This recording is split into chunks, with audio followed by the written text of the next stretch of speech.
Super, super, vous êtes là, nous sommes là. Et oui, c'est KNF tous les jours, midi, 18h, 23h, sur une seule chaîne, la chaîne 23 de votre satellite. On vous parle un petit peu de tout ce qui se passe en Guadeloupe. Et puis, bien sûr, on parle de 7e art, de cinéma, parce qu'on adore le cinéma ici en Guadeloupe. Et il y a un festival qui revient chaque année. Vous connaissez déjà, même si la Covid a décidé de nous embêter un petit peu, mais il reste stable et bien sûr, ils vous attendent. J'ai l'honneur de recevoir quelqu'un, une spécialiste que vous connaissez aussi, qui va nous en parler. J'ai l'honneur de recevoir Elisabeth Gustave Canfet.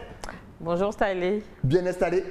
Très bien. Donc comme chaque année, comme je le disais en intro, tu es venu nous parler du festival Monde en Vue. Déjà, Monde en Vue, qu'est-ce que c'est? On va faire un petit rappel. Alors donc c'est la 8e édition du festival Monde en Vue. Déjà? Qui s'appelait à l'origine Festival international du film des droits de l'homme, puis Festival international du film des droits humains. Et comme c'est un peu long pour tout le monde, maintenant ça s'appelle Monde en Vue, toujours un festival international du film des droits humains. Excellent. Et est-ce que chaque année ça ramène un petit peu plus de monde? Est-ce que voilà, le public guadeloupéen commence déjà à s'habituer un petit peu à ce festival? Enfin, s'habituer un petit peu, s'habituer carrément. On a notre public. Ouais. En fait, je me rappelle que la première année, quand j'ai proposé ce projet, on m'a dit, les institutions m'ont dit, mais il y a trop de festivals en Guadeloupe. Mais comme j'ai insisté, parce que je peux être tenace, j'ai insisté et donc on m'a aidé à le monter. Et en fait, le public a été là tout de suite. On n'a même pas attendu 2-3 ans.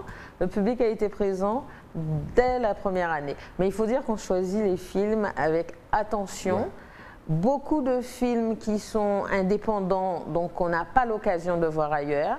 Les gens en ont conscience, donc ils se débrouillent pour venir parce qu'ils ont envie de voir des films qu'ils verront peut-être pas au cinéma. Exact. Certainement pas à la télé. Donc on a notre public. Et en plus, ce n'est pas uniquement un festival de films, c'est d'abord un festival de films.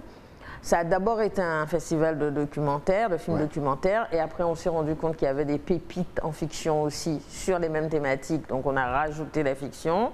Et ensuite, on a les débats qui sont intéressants, mais on a surtout des causeries ou des mini-conférences, comme vous voulez, qui sont des thématiques qu'on choisit en fonction du lieu où on habite, donc qui intéressent les Guadeloupéens. Donc on est connu pour nos conférences aussi, les gens viennent parce que les invités qu'on a leur plaisent et sont intéressants. Et depuis 7 ans, c'est notre 8e édition, on a reçu vraiment du beau monde. On a reçu Pape Ndiaye, qui est maintenant directeur du musée de l'immigration à Paris. On a reçu Françoise Vergès, qui n'est plus à présenter. Amandine Gay, qui vient de sortir son 2e documentaire qui est dans la sélection du festival. On a reçu Mme Fatou Nyang, qui a tellement aimé le festival qu'elle revient chaque année, qu'on invite ou pas, elle est là. On a la sémillante Fanny Glissant, qui a fait ce documentaire, cette série documentaire, Les routes de l'esclavage, c'est quand même aussi une pépite. Donc on a quand même déjà reçu beaucoup de gens qui ont apporté quelque chose à la Guadeloupe, ou en tout cas leur façon de voir, et qui ont aussi pu être en contact avec les Guadeloupéens et avec les scolaires. C'est excellent ça, mais justement, tu l'as dit au début, souvent la durée de vie de ces films, surtout en cinéma, est assez courte. On ne peut pas forcément les voir à la télé, mais que deviennent ces films après? Est-ce qu'on peut les retrouver sur YouTube, sur un site spécialisé? Parce que c'est vrai que tout le monde ne peut pas y aller. Et donc, ça serait bien que tout le monde, en plus les thèmes sont souvent vraiment géniaux, ça serait bien que les gens essaient de trouver les films. Où est-ce qu'on peut retrouver les films?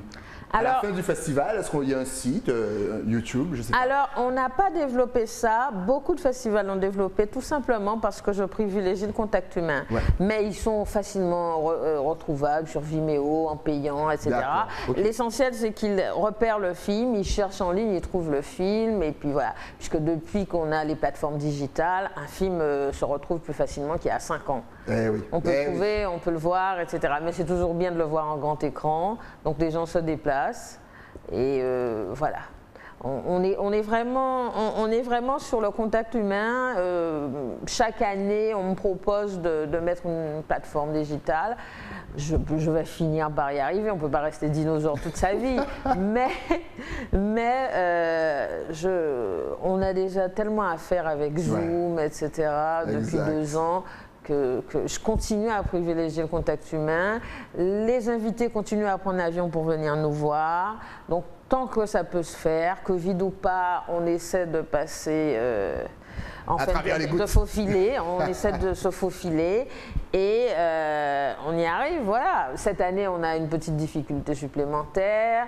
D'habitude, on est hébergé par le Memorial Act qui est notre partenaire, un partenaire qui nous est cher. Ouais. Comme en ce moment, ils sont en restructuration, donc on sera à Cinestar, qui nous reçoit aussi avec beaucoup de bonne volonté, et on leur dit merci. Mais il se trouve qu'ils viennent de réouvrir, que le public ne répond pas à l'appel parce que certains ne sont pas vaccinés. Donc finalement, Cinestar va être fermé lundi et mardi. Et nous, on a des films le lundi 18 et le mardi 19. Donc je le dis pour les gens qui ont déjà le programme. On va éditer dans la journée une nouvelle programmation qui tient compte du fait que les films seront reprogrammés le jeudi, toujours à Cinestar.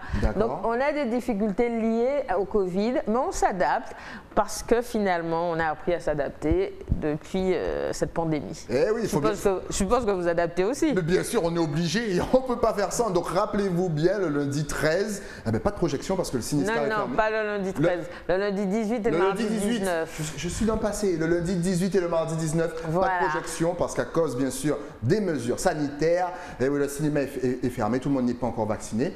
Et justement, tu parlais de causerie, tu aimes bien le contact humain, on en parlait l'an passé déjà lorsque tu es venu sur le plateau. L'an passé ça a été difficile, je crois qu'il n'y a pas eu de causerie, justement parce que les contacts et le rassemblement de personnes ne sont pas faits. C'est interdit par la préfecture. Exactement. C'était très difficile l'an dernier parce que tous nos invités étaient là, surtout que tous nos invités étaient ravis d'être en Guadeloupe parce qu'on était ouvert et que c'était fermé en France. Donc on avait quelques invités pressés de rencontrer le public guadeloupéen, ça ne s'est pas fait. Bien, on a fait un webinaire, on a fait un Facebook Live, il y avait Maboula Soumaoro, le docteur Sainton et puis Mme Fatou Nyang, interviewée par la magnifique Canel Valton.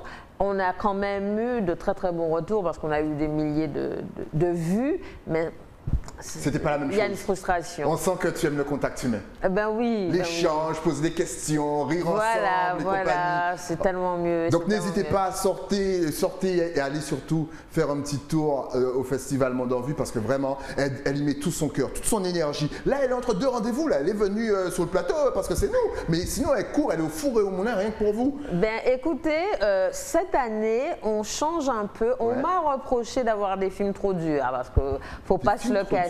Faut pas se le cacher, on est un festival de films de droits humains. Donc Roméo et Juliette, c'est très rare. Et encore, Roméo et Juliette, ça irait parce que c'est tragique. Mais il y a une forme de discrimination quelque part, etc. Donc pourquoi pas Roméo et Juliette? Toujours est-il qu'on m'a reproché en ouverture d'avoir passé des films où les gens étaient comme ça. Les films ont choqué? Mais souvent il faut choquer avec le 7e art, avec le cinéma, pour faire passer les messages. Oui, mais on est en train de parler de la misère humaine. Donc entendre parler de la misère humaine et la voir sur grand écran, ben, ça nous remue un peu, nous, dans nos confortables sièges rouges. Mais est-ce que souvent, justement, il ne faut pas être remué? Oui. Parce que souvent, lorsqu'on ne voit pas, on ne comprend pas. C'est pour ça que je choisis les films. Mais cette année, ils ont été remués par le Covid.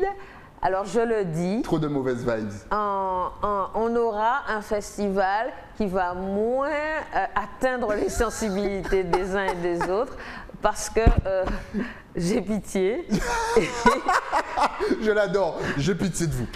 Non, mais de moi aussi, on a passé un an et demi difficile. C'était chaud. On s'en remet tant bien que mal. C'est pas fini, c'est pas fini. Donc je passe en ouverture un documentaire qui est un concert. C'est aussi, il y a des parties de non-concert et c'est quelque chose de vraiment extraordinaire parce que à l'époque de Woodstock, dans les années 60, il y a eu un concert magnifique qui s'est passé sur plusieurs week-ends, organisé par le maire de New York qui est passé dans l'oubli depuis. Eh bien, c'était un festival à Harlem, donc un festival de noirs. Et c'était avec des gens très connus comme Nina Simone, Mahalia Jackson, etc. Ouais. Alors tous ces gens-là étaient bien jeunes. C'est un plaisir de les voir chanter à Harlem. Je crois que c'était en 1969. Ouais. Stevie Wonder, tout C'était avant-hier. jeune, etc. Alors ça s'appelle Summer of Soul et c'est notre film d'ouverture. Ah, c'est bien. Oh, là, je pense que tu as chauffé tout le monde. Ah, ça, ben c'est oui. bien ça. Ça, c'est la bonne musique d'époque et tout. Justement, peux-tu nous rappeler le thème de cette année? Alors on n'a jamais de thème pour D'accord. une raison simple, c'est que peut-être que les 2 premières années, on a fait par thème. En fait, les films, quand ils sortent et qui sont bons, on a envie de les avoir. Si on a un thème, on est obligé de passer à côté. Donc on enlève les thèmes trop spécifiques. On est vraiment droits humains larges, c'est-à-dire la liberté, les inégalités faites aux femmes, les violences faites aux femmes, les problématiques de genre. Ouais. Les humains, on traite l'humain en fait. Oui, et le rapport humain. Est-ce que tu as le planning justement? Ça commence quand? Les diffusions, les films qu'il ne faut surtout pas louper. Je sais que ça va être dur parce que si tu oublies de nommer un, le réalisateur peut-être va te tomber dessus. Mais est-ce que tu as une petite programmation à nous donner, nous? En fait, tous nos films sont bons. Prenez la semaine. Sortez. Alors, vous avez de la chance parce que lundi et mardi, finalement, on n'aura pas de film. Exact. On va aller prendre un pot. Tranquillement, donc, échanger. Encore une fois, elle aime le contact humain. Venez voir nos invités lundi et mardi. On va prendre un pot à l'Arawak et puis voilà. Excellent. Parce que ils sont logés là-bas. Ouais. Et on devait avoir des films lundi et mardi, donc il y aura coupure ce jour-là. Et c'est à quelle heure le pot? 19h. 19h, parce que c'est important. Encore une fois, c'est un lieu. Bah oui, c'est un festival. C'est un festival et on peut Il y a le mot fête. Exactement. Il y a le mot fête dans le festival. Bah oui. Et c'est aussi l'occasion, mis à part la fête, quand même d'élargir son réseau, de rencontrer un petit peu des réalisateurs, des acteurs qui viennent un petit peu de Alors je vais vous donner la liste de nos invités. Ah oui, j'ai hâte, j'allais te poser la question. Voilà. Ah, on t'écoute. Alors on a l'incroyable Rokhaya Diallo. Qu'on salue, bien entendu. Si tu vois cette émission, n'hésite pas à venir passer sur le plateau. Alors Rokhaya Diallo va rester à peu près 5 jours avec nous. Elle arrive le 15. Ouais. Et le 16 octobre, elle est en signature le matin à la librairie générale, à Jarry. Ok, d'accord. Donc voilà, elle est en signature. Pour celles et ceux qui connaissent le travail de Rokhaya Diallo, n'hésitez vraiment pas. Je sais que vous êtes nombreux, vous êtes vraiment nombreux à la suivre et à la soutenir ici en Guadeloupe. Donc n'hésitez pas à lui donner la force, elle sera contente. Ah oui, elle mérite. Elle le mérite vraiment. Il faut quand même dire que c'est la première vraie voix noire qui s'est élevée contre les inégalités. Et qu'est-ce qu'elle prend? Oh là là là, on lui tombe dessus de tous les côtés. Alors que des fois, elle ne demande rien, on fait que dire son nom et compagnie. Non, vraiment, elle lui donner la force. Elle lui montrer qu'ici en Guadeloupe, on la soutient. Et qu'on l'aime. Et qu'on l'aime, voilà. Je pense qu'elle aime venir en Guadeloupe parce que j'ai eu l'occasion de me promener avec elle à plusieurs reprises. Les gens l'arrêtent, les gens lui disent combien ils la soutiennent, combien ils l'apprécient. Elle est toute contente. Rokhaya, tu es à la maison ici. En fait, Rokhaya, c'est une charmante jeune dame. Exactement. Et qu'on on l'a décrit comme une hateuse, alors qu'en fait, elle défend pour des droits. Pour les droits de l'homme et surtout. Et c'est parce qu'elle aime la France. Elle a un idéal pour son pays. Elle veut que son pays soit un pays d'égalité, comme ils le disent. Et donc, Rokhaya Diallo sera là et on aura une rencontre à l'hôtel Arawak le samedi à partir de 18h. Donc, c'est le samedi 16. Oui. Voilà, avec elle. Et là, on revient sur tout son parcours, ce qui a fait qu'elle est devenue l'activiste qu'elle était. Puisqu'après tout, jeune, elle était comme vous et moi. Ouais. Enfin, peut-être pas vraiment comme... Peut-être pas comme moi, parce que moi, je faisais un petit peu n'importe quoi jeune. Mais peut-être plus comme Elisabeth Gustave. Eh bien, en fait, il faut quand même savoir que les États-Unis l'ont repérée, elle devait avoir 20 ans. Exact. Comme une des leaders futurs de son pays. Donc, elle fait énormément de choses, journaliste, elle est même animatrice, elle a animé sur BET. Réalisatrice. Écrivaine. Là, elle écrit au Washington Post. Exactement. Donc, elle est très reconnue aux États-Unis. Tout à fait. Je pense qu'elle est même plus reconnue aux États-Unis qu'en France. Comme Marie Scondé. On n'est pas prophète dans son pays. C'est ça. Et donc, en fait, Rokhaya va être interviewée par une autre activiste, par une autre chercheuse qui est Mame Fatou Niang. Je ne sais pas si vous vous rappelez de Mame Fatou Niang. Que tu as souvent nommé dans cette interview. Oui, voilà, parce qu'en fait, on peut dire que c'est une des consultantes de notre festival, parce qu'on a des gens sur place, mais on a aussi des chercheuses qui nous proposent des conférenciers, des livres, etc. Et elle fait partie des gens qui nous soutiennent, comme Fanny Glissant, qui nous propose des sujets, etc. On a tout un petit pool de gens intéressants et qui s'intéressent à notre festival et qui nous proposent des choses, qui nous rendent en fait ce qu'on leur a donné à un moment donné. Et je trouve ça bien. Ouais. Il y aura qui d'autre? Alors, on a Rokhaya, on a Olivier Marbeuf. Ouais. Olivier Marbeuf est un producteur de films. Il choisit des films un peu de la diversité. Il travaille beaucoup sur tout ce qui est identité française, même plutôt sur les minorités, ce qu'on appelle les minorités. Et il est commissaire d'exposition aussi. Il fait des expositions de gens qu'on voit moins, en fait, les artistes qui sont moins reconnus par le milieu français, européen, etc. Donc c'est un peu la même mouvance, si vous voulez. Et donc il sera là, il va aller voir les écoles et il va présenter un film dont il est le producteur, qui se passe au Sénégal, sur Oumar Diop. Ouais. Alors c'est un film intéressant parce qu'on c'est un jeune homme qui était anti-Senghor. Évidemment, nous, on connaît l'écrivain Senghor, mais il a été un homme politique aussi. Et la face sombre de Senghor est rarement évoquée.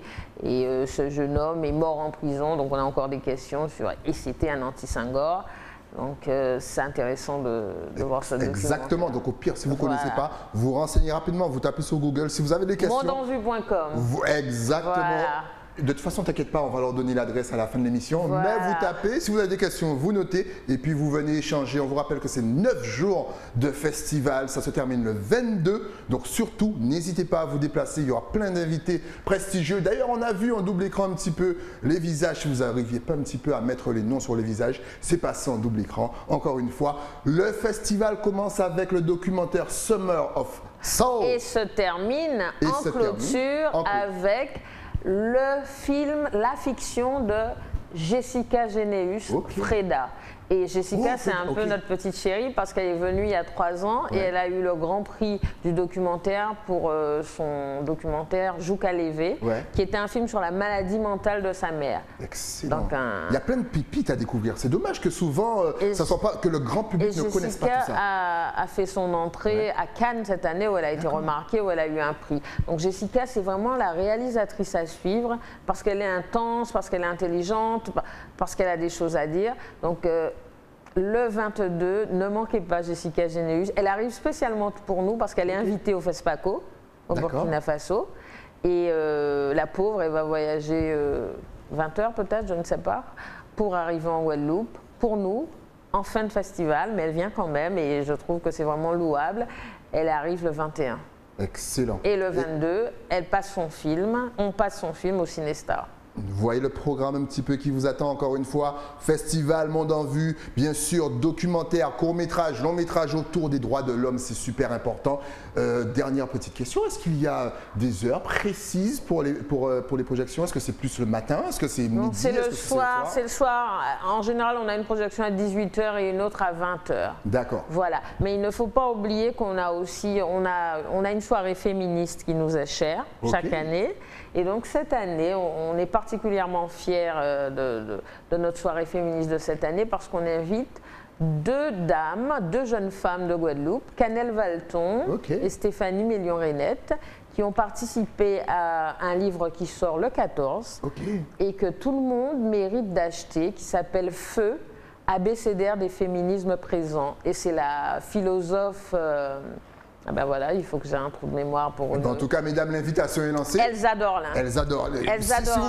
Si vous voulez venir sur le plateau en parler, n'hésitez pas. Un petit coup de fil et puis Canel et Stéphanie, venez parler de votre livre. Canel et Stéphanie, voyons. C'est un livre de plus de 700 pages. Alors, Elsa Dorlin a fait quelque chose d'incroyable, puisque quand on parle de féminisme, enfin, quand on a commencé à parler de féminisme, on parlait d'une espèce de féminisme où toutes les femmes étaient pareilles, souffraient des mêmes maux, fonctionnaient de la même façon, etc. Et en fait, ce livre montre la féminité là où elle est vraiment, c'est-à-dire dans des lieux avec des gens de cultures différentes, des façons de faire différentes. Donc, je pense qu'il doit y avoir une trentaine de femmes qui ont contribué à ce collectif. Et je pense que ça, pour moi, c'est l'ouvrage du siècle. Excellent, en tout cas vous avez vu le nombre de choses qu'il ne faut pas louper. Donc le mercredi 20 à l'hôtel Arawak, notre deuxième causerie. La première était Rokhaya, la deuxième c'est celle-là, autour de ce collectif, enfin autour de ce livre sur le féminisme, les féminismes. Et on aura après un concert avec une féministe que vous connaissez bien. Essayez de deviner. Monsieur Sadik. Pourquoi pas? Florence Napri. Ça aurait pu, hein, ça aurait pu faire venir un homme, justement, pour pouvoir. Mais Florence, c'est tout aussi bien la voix, le talent et puis surtout l'engagement. Ça, c'est clair que la Florence Napri va nous offrir un concert. Excellent. Après. À l'Arawak. À l'Arawak. Mais on en couvre-feu à 22h. Ça se termine à 22h. Non, ça va se terminer à 21h30. Mais et pour ceux qui habitent Basse-Terre, voilà, pour celles et ceux qui habitent Basse-Terre. Ils peuvent dormir à l'hôtel, voyons. Bien sûr. Ah ben oui, il ne reste plus que ça à faire. Toujours est-il que cette soirée-là, c'est vraiment une soirée à ne pas rater. Les deux causeries, de toute façon. Donc on rappelle, la causerie avec Rokhaya, c'est le samedi. Oui. Bien entendu, donc n'oubliez pas, l'hôtel Arawak. Oui. Le lundi et le mardi, pas de projection puisque le cinéma est fermé, mais en tout cas, il y aura un petit pot en mode échange et compagnie. Voilà. Vous pouvez y aller. Le mercredi, feu. Si je ne me trompe pas. C'est feu. C'est feu. On a vu l'affiche en double écran. Abécédaire des féminismes présents. J'adore le titre. Oui, franchement, il est bien. Vous allez les recevoir, c'est une bonne idée. Mais elles n'ont qu'à m'appeler. Je vais contacter. Ça se fait vite. Tu dis à Maïté de m'appeler, puis on cale tout ça. Moi, je suis déjà chaud. Ah oui, feu, partez. En plus, avec des dames, des filles brillantes comme Stéphanie et Canel, elles ont des choses à raconter. Elles ont des choses à dire. Et moi, j'aime quand les femmes ont des choses à dire. Et ça, je pense que vous êtes au courant. Bien sûr. Toujours dans le cadre du festival, deux jeunes femmes magnifiques qui font une exposition d'art contemporain en ce moment. Je crois que Thierry Allais les a reçus chez vous hier ou avant-hier, je crois. Exactement, à l'heure à laquelle on parle, exactement. Donc c'est en diffusion actuellement sur l'antenne. Elle est mieux au courant du programme que moi. Ben voilà. Je suis mon petit monde. Donc Judith Chakpa et Swag Sirabouteur ont présenté cette exposition qui est tout à fait dans les thématiques des droits humains, puisque ça parle de créolisation, d'hybridation, d'héritage, de transmission, de mémoire. Et d'ailleurs, on voit en double écran, voilà encore une fois l'affiche, c'est excellent. En tout cas, vous avez vu un programme chargé, complet, comme un agoulou de Basse-Terre. On va juste vous rappeler que Monde en Vue commence, et oui, incessamment sous peu, on vous a rappelé les causeries, les échanges, les pots. Donc n'hésitez pas à bouger, à vous déplacer, c'est 9 jours de festival. En plus, ça commence avec Summer of Soul, rien que pour ça, j'ai envie d'y aller. Maintenant, on va peut-être donner les adresses sur les réseaux, histoire de vous suivre, de savoir où, quand, comment ça se passe. De toute façon, tout va s'afficher juste ici. Voilà. Voilà, c'est tout simple. Sur Internet, le site internet Monde en Vue, tout collé, vue avec ues.com. Et bien sûr, vous tapez Festival du film des droits humains de Guadeloupe, Monde en Vue sur Facebook. Je sais que vous avez tous fait Facebook. Et vous allez prendre tout le programme. Le programme est vraiment chargé. On n'a pas pu tout vous dire, mais il est vraiment chargé, intéressant. Il est là. Et franchement, on a hâte d'y être. En tout cas, merci d'être venu sur le plateau, toujours avec ta bonne humeur, ta joie et ton sourire. C'est un réel plaisir de te recevoir. Merci de m'avoir reçu. Et encore une fois, dès que tes intervenants, tu sais, ils connaissent. Hey, vous voulez pas aller chez Stylie, ils vous attendent. Ok, d'accord. C'est déjà OK pour moi. Très bien, merci Stylie. Merci à toi. On se revoit très vite. Dès qu'il y a une nouveauté, tu repasses, il n'y a pas de souci. Ok, bien. Nous, on se retrouve bien entendu avec un nouvel invité. Mais ça, c'est après quoi? Après la pub. À tout de suite.